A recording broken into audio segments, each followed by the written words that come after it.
Bonjour. Saviez-vous que 95 des conteneurs maritimes sont fabriqués en Chine? Lors de leur premier voyage, ils sont souvent manipulés une vingtaine de fois avant d'arriver ici au Canada. Donc, c'est pas faux de dire qu'ils peuvent arriver ici avec de légères bosses, de légers défauts. Alors, explorons ensemble le premier voyage d'un conteneur maritime entre la Chine et le Canada. Bienvenue aux 2 minutes dans le conteneur.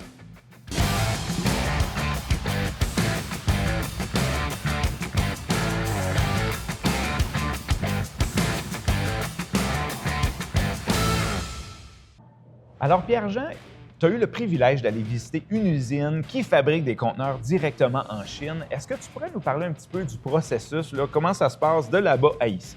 Absolument, Julien. Donc, pour le bienfait de cette capsule, on va essayer d'aller assez rapidement.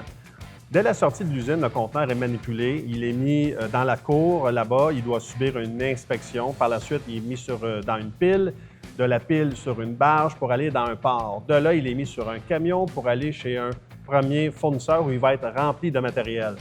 Suite à ça, il est retourné dans un autre port, donc remis dans une pile et ensuite sur le bateau. Oui. Du bateau, il s'en va vers Vancouver. On rentre à Vancouver au Canada et de là, il est remis dans une pile, remis sur un camion, remis sur un train et il se dirige ici au Québec. Vous me suivez toujours?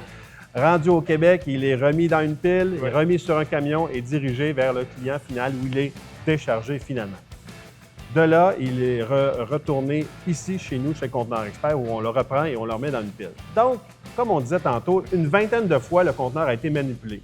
C'est possible qu'il y ait des petites bosses, c'est possible qu'il y ait des égratignures, autant sur les panneaux que sur le plancher. Il a fait presque un tour du monde, ce conteneur-là.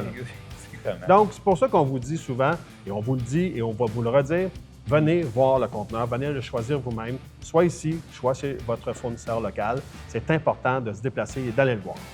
En espérant que cette petite explication vous a clarifié un petit peu c'est quoi un conteneur qu'on appelle neuf One Trip, abonnez-vous à notre chaîne YouTube ou sur nos réseaux sociaux. On publie régulièrement du matériel pour démystifier un petit peu le monde du conteneur. Donc, au plaisir de vous voir. À bientôt.